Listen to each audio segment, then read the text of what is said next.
Hello students, welcome to super grads CAT. आज मैं discuss करने वाला हूं कैट 2023 का टफेस्ट डीआईएलआर सेट।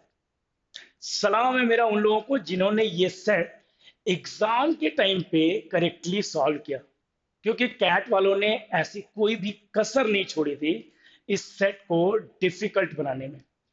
चाहे वो ओवरऑल डिफिकल्टी लेवल हो, लैंग्वेज ऑफ द क्वेश्चन हो, या फिर कंफ्यूजन, सब कुछ था इसमें। तो आइए डिस्कस करते हैं इस सेट को। A visa processing office accepts visa application in four categories, which are US, UK, Schengen and others. चार अलग अलग कैटेगरी के लिए वीजा प्रोसेस हो रहे हैं। The applications are scheduled for processing in 20 15-minute slots starting at 9 a.m. and ending at 2 p.m. 20 15-minute slots, so 20 slots. 10 applications are scheduled in each slot. So 20 slot, each slot 10 application, a total 200 applications receive किए गए. Now, there are 10 counters in the office, 4 dedicated to US applications and 2 each for UK applications, Schengen applications and other applications. So 4 plus 2 plus 2 plus 2, total 10 counters. Applicants are called in for processing sequentially on a first come first served basis whenever a counter gets freed for their category. So just the usual things. अगर कोई भी counter खाली है और कोई भी person आया है अपने एप्लीकेशन प्रोसेस करवाने को, तो अगर काउंटर खाली है ही कैन गो देयर। ठीक है। The processing time for an applicant application is the same within each category. ठीक है। The processing time for an application, एक एप्लीकेशन को प्रोसेस करने का जो टाइम है वो ईच कैटेगरी के लिए सेम था, but it may vary across categories. तो बेसिकली जो भी एप्लीकेशन प्रोसेस हो रहे हैं यूके कैटेगरी में वो सेम होंगे for every application. For US category same होंगे, बट यूएस कैटेगरी का जो टाइम है, जो शेंगन कैटेगरी का टाइम है, वो अलग अलग हो सकता है एप्लीकेशन प्रोसेसिंग का टाइम।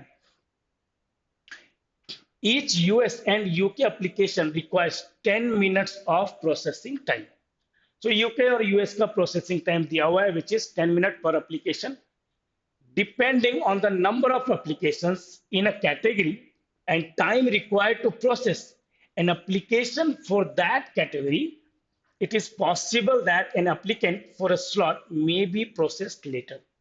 तो देखो, प्रोसेसिंग टाइम जितना है, अगर वो 15 मिनट से कम है फिर तो वो प्रोसेस हो जाएगा, है ना। अगर नंबर ऑफ अप्लीकेंट्स और जितने स्लॉट हैं पर पर कैटेगरी वो इक्वल या लेस है, तो वहां पे तो इजी प्रोसेस हो जाएगा। लाइक अगर दो काउंटर हैं और पर स्लॉट दो ही अप्लीकेंट हैं और टाइम 15 मिनट से कम है, फिर तो वो एप्लीकेशन प्रोसेस होता चला जाएगा।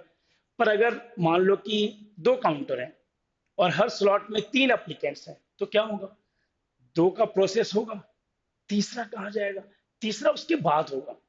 अब अगर वहां पे प्रोसेसिंग टाइम 15 मिनट से ज्यादा हो रहा है दोनों को मिला के, तो एक को वेट करना पड़ेगा, है ना। सो यही दिया हुआ है कि अगर ये पॉसिबल है कि कितने लोग अप्लाई कर रहे हैं पर स्लॉट और कितने काउंटर हैं, उसके बेसिस पे हो सकता है कि किसी एप्लीकेंट को सही स्लॉट टाइम पे आने पे भी वेट करना पड़ सकता है, उसका एप्लीकेशन बाद में प्रोसेस हो सकता है। Now on a particular day, तो अभी तक हमारे पास क्या क्या है, टोटल 10 काउंटर्स हैं, 4 काउंटर यूएस के हैं और दो दो काउंटर बाकी सबके हैं। टोटल 200 एप्लीकेशंस हैं। So it says on a particular day, Ira, Vijay, and Nandini were scheduled for Schengen visa processing in that order. Schengen visa processing के लिए 3 लोग आए हैं. Now it says they had a 9:15 a.m. slot, but entered the VPO at 9:20 a.m. मतलब 5 minutes late थे.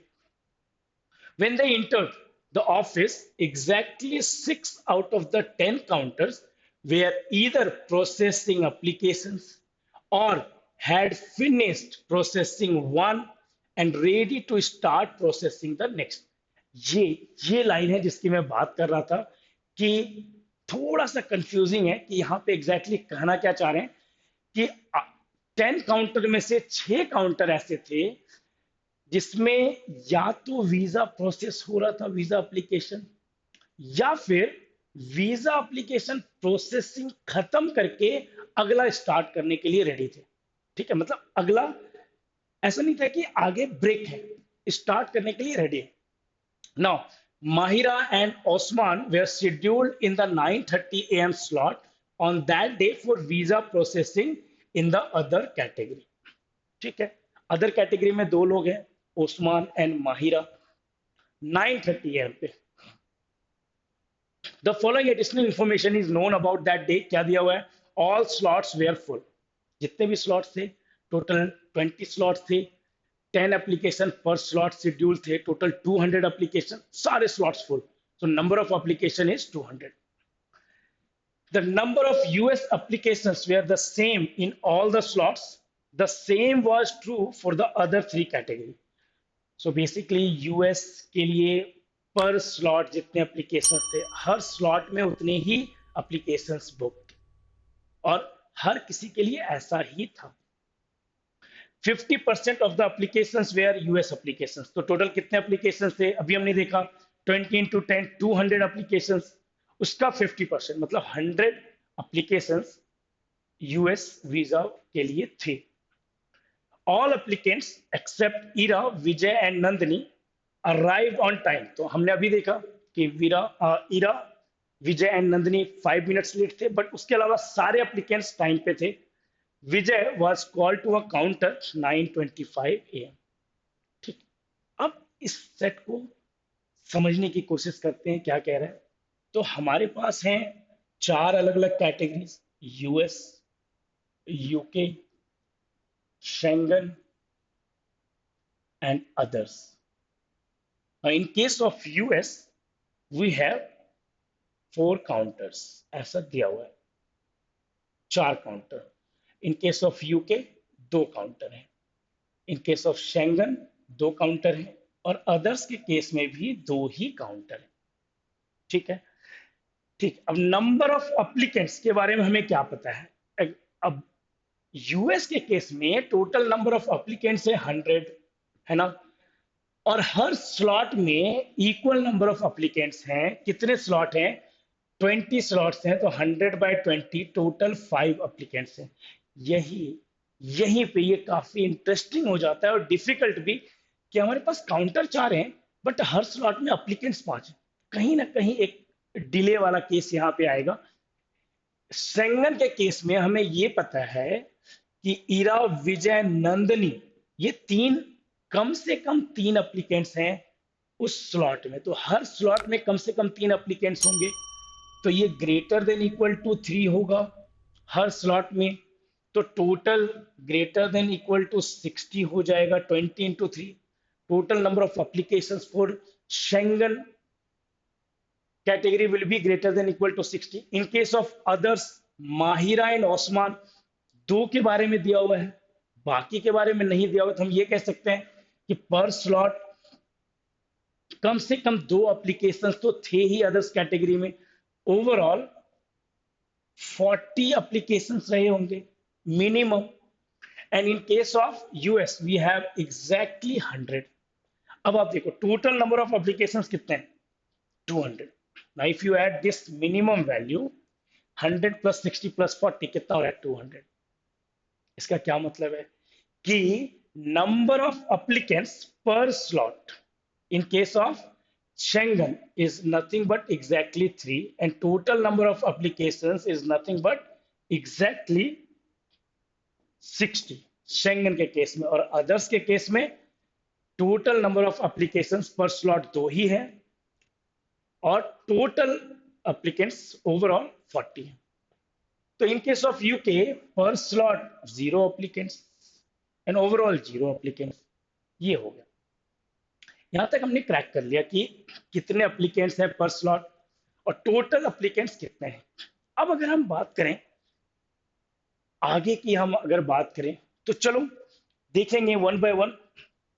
सबसे पहले आते हैं फर्स्ट क्वेश्चन पे, how many UK applications were scheduled on that day. बस इतने ही इंफॉर्मेशन पे हम इस क्वेश्चन का आंसर दे सकते हैं। ये कितना था? 0 था total. Second, what is the minimum possible value of the total time in minutes nearest to its integer value required to process all applications in the others category on that day? अब इस question के लिए हमें थोड़ी सी मेहनत करने की जरूरत है, थोड़ा सा यहाँ वर्क करने की जरूरत है कि अब जो इंफॉर्मेशन हमारे पास है उनको कैसे यूज किया जाए। तो चलो बात करते हैं फिर से यूएस, Schengen and others की। In case of US, we have a total of 4 counters, right? ऐसे Schengen के केस में हमारे पास 2 काउंटर हैं और अदर्स के केस में भी हमारे पास 2 काउंटर हैं। Now there are 3 persons, Ira, Vijay, Nandini arrived at 9:20 a.m. and क्या देखा उन्होंने कि 6 ऐसे काउंटर्स थे जिन्होंने, जो कि या तो एप्लीकेशन प्रोसेस कर रहे थे या फिर एक एप्लीकेशन फिनिश करके अगला स्टार्ट करने को रेडी थे। तो चलो थोड़ा सा वर्क करने की कोशिश करते हैं यहाँ पे कि अगर हम यूएस एप्लीकेशंस की बात करें, इसमें 9 AM पे कहानी शुरू हुई और हर स्लॉट में 5 एप्लीकेंट्स हैं। तो हम क्या कह सकते हैं कि अगले 10 मिनट में, मतलब 9:10 पे 4 एप्लीकेशन प्रोसेस हो गए। बट एप्लीकेंट्स कितने हैं? 1 2 3 4, टोटल एप्लीकेंट्स कितने हैं? पर स्लॉट 5 है। तो एक एप्लीकेंट्स तो यहीं पे स्टार्ट हो जाएगा, फिफ्थ वन, और 10 मिनट टाइम लग रहा है तो ये 9:20 पे फिनिश होगा। बट बचे हुए एप्लीकेंट्स अभी नहीं आए हैं, वो आएंगे 9:15 पे। तो यहां से 9:15 का ब्रेक लगेगा, इन सब में 9:15 तक रेस्ट है।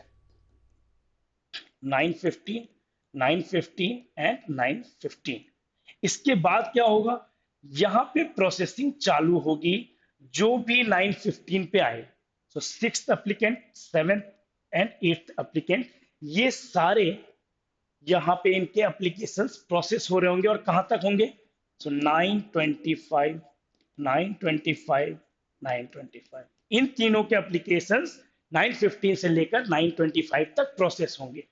बचा हुआ ये, अच्छा इसका क्या केस होगा? तो अब देखो, जब तक ये प्रोसेस कर रहा है तब तक 9:15 पे आ चुके हैं 5 एप्लीकेंट्स, 3 यहाँ पे प्रोसेस हो रहे हैं। तो क्या होगा?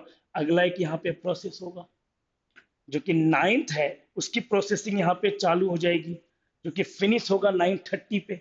उसके बाद एक 10th वाला बचा हुआ है, वो कहीं भी यहाँ पे ले लो आप, ये 10th एप्लीकेंट, इसका फिनिश होगा 9:35 पे। तो ये चलता जाएगा। तो अगर हम 9:20 की बात करें तो कितने यहाँ पे काउंटर वर्किंग है?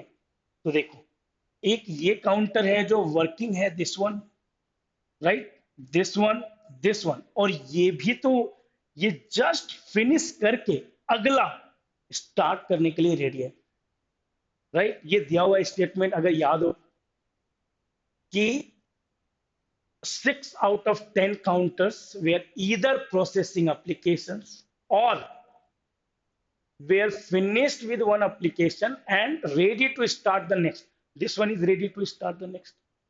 अब अगर हम बात करें शेंगन वीजा एप्लीकेशन की, इसके बारे में क्या इंफॉर्मेशन दी हुई थी कि यहाँ पे 3 लोग हैं, ईरा, विजय एंड नंदनी, इसी ऑर्डर में।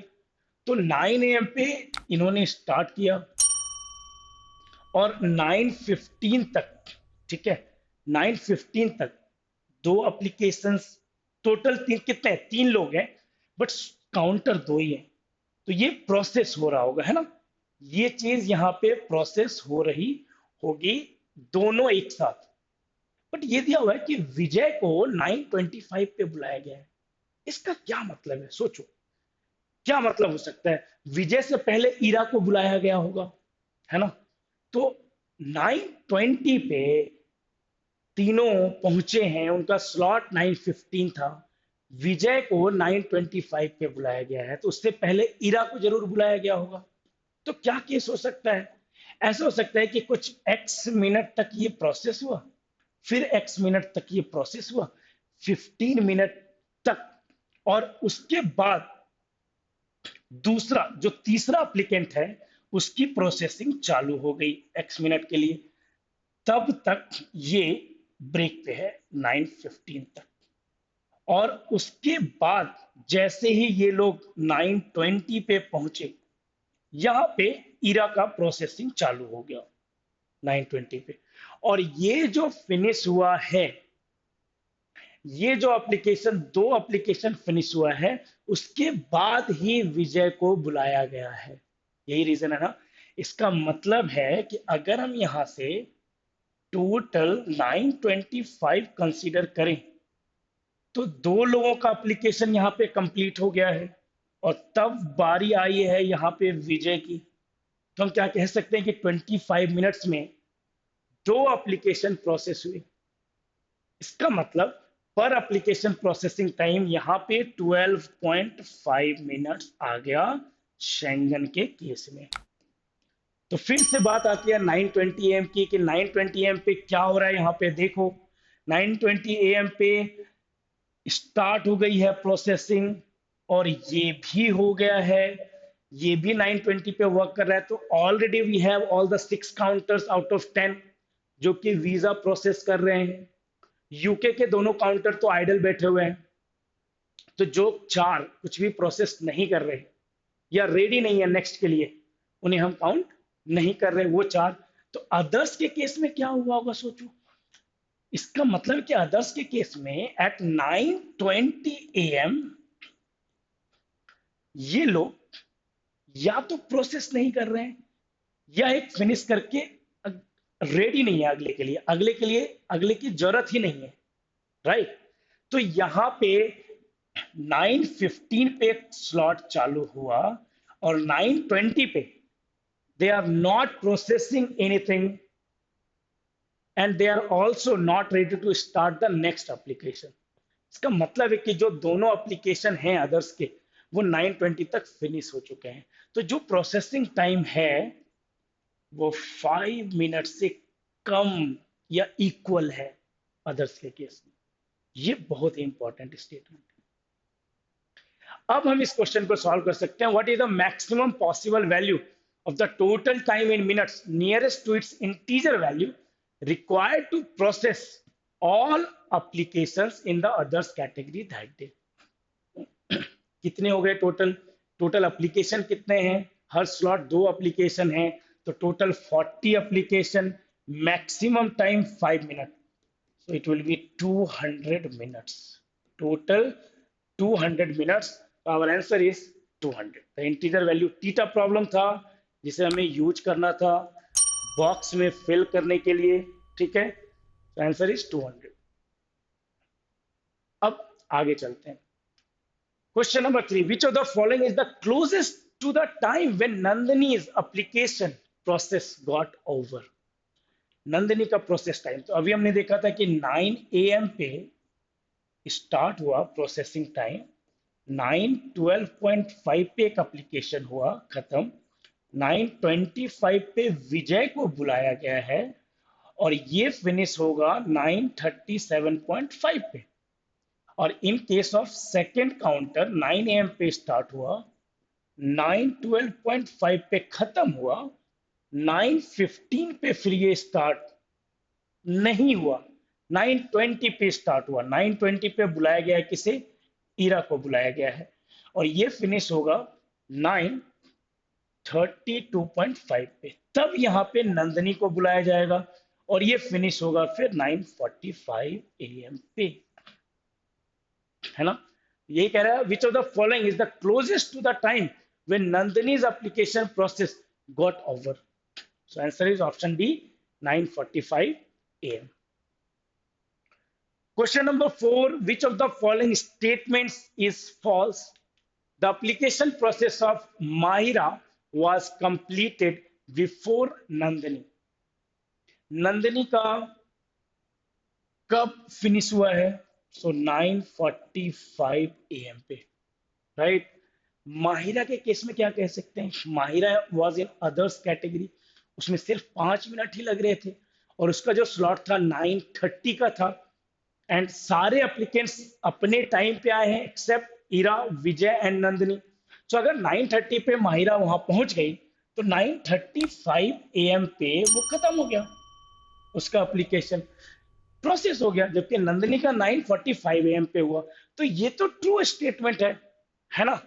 तो अगर आप ध्यान दो, ओके, तो यहाँ पे कौन सा स्टेटमेंट है जो हम गलत कर सकते हैं? ये स्टार्ट हुआ था 9:30 AM पे, ये स्टार्ट हुआ था 9:32.5 AM पे, फिनिश हुआ 9:45 पे। तो इससे एक स्टेटमेंट और भी हम देख सकते हैं, the application process of Mahira started after Nandini, जबकि गलत है। ये 9:30 पे स्टार्ट हुआ था, नंदनी का 9:32.5 पे स्टार्ट हुआ था। तो यही वो स्टेटमेंट है जो फॉल्स है। बाकी सारे स्टेटमेंट्स इसके आप चेक कर सकते हो, वो ट्रू है। ओस्मान के केस में भी 9:35 पे कंप्लीट हो गया, जस्ट लाइक माहिरा। विजय का कब कंप्लीट हुआ? 9:37.5 पे। तो ये सारे सही हैं, ये सिर्फ गलत है। क्वेश्चन नंबर 5 पे आते हैं। When did the application processing for the all the US applicants get over on that day? ये सबसे डिफिकल्ट क्वेश्चन है अगर हम देखें तो, क्योंकि इसके लिए हमें जरूरत है इससे अच्छी तरह से समझने की। देखो, 4 काउंटर हैं, एक एप्लीकेशन को प्रोसेस करने में 10 मिनट लग रहा है। तो हर बार क्या हो रहा है कि जो पांचवा एप्लीकेंट है उसका टाइम अगले स्लॉट में मिल रहा है। जैसे कि यहाँ पे जो फिफ्थ वाला है उसका प्रोसेसिंग टाइम 9:10 पे स्टार्ट हो रहा है और ये फिनिश हो रहा है 9:20 पे। मतलब फर्स्ट स्लॉट वाले एप्लीकेंट्स का सेकंड स्लॉट में खत्म हो रहा है 5 मिनट देर से। वैसे ही अगर हम बात करें इसकी, जो 10th एप्लीकेंट्स है, सेकेंड स्लॉट का लास्ट एप्लीकेंट, उसका 9:25 पे स्टार्ट हो रहा है 9:15 की बजाय, और फिनिश हो रहा है 9:35 पे, जबकि 9:30 पे फिनिश हो जाना था उसी स्लॉट में। फिर अगले वाले का लेट होगा, फिर फोर्थ स्लॉट में एक का लेट होगा। तो ऐसे ही लास्ट स्लॉट की अगर हम बात करें तो एक एप्लीकेंट ऐसा होगा जिसका 5 मिनट डिले हो जाएगा। तो अगर हम बात करें कि टोटल 20 स्लॉट्स हैं, 2 PM पे फिनिश होना था, तो 5 मिनट लेट, यानी कि 2:05 PM पे ओवर होगा। टोटल यूएस एप्लीकेशन का प्रोसेसिंग 2:05 PM पे ओवर होगा। ठीक है, सो आप देख सकते हो ये सेट है तो काफी इंटरेस्टिंग, बट लैंग्वेज काफी ट्विस्टेड है, और सेट भी काफी इजी नहीं है। अगर आप लैंग्वेज समझ भी जाते हो तो भी इसमें दिक्कतें आ सकती हैं सॉल्व करने में। तो मैं आप लोगों को बोलूंगा कि एक बार खुद से ये सेट फिर से आप प्रैक्टिस करना कुछ दिनों के बाद, जस्ट टू अंडरस्टैंड कि कैसे कैट सोचता है, किस तरह से आपको सोचना चाहिए। किसी भी सेट, अगर आप इस तरह का कोई सेट आपने चूज कर लिया है बाय मिस्टेक एग्जाम में, तो फिर ठीक है, ताकि गलतियां ना हो। नाउ अगर हम बात करें कि अगर if you are preparing for CAT this year, okay, so what you can do is practice previous year cat exams as mocks, है ना? मॉक के रूप में कैट एग्जाम देना, उससे अच्छी प्रैक्टिस कुछ हो ही नहीं सकती। हम 40 मॉक्स प्रोवाइड करते हैं फॉर कैट, लेकिन उसके अलावा जो कैट एग्जाम हुए हैं उन उन एग्जाम को, हर स्लॉट को हमने मॉक के रूप में दिया है, जो कि आप फ्री में अटेम्प्ट कर सकते हो।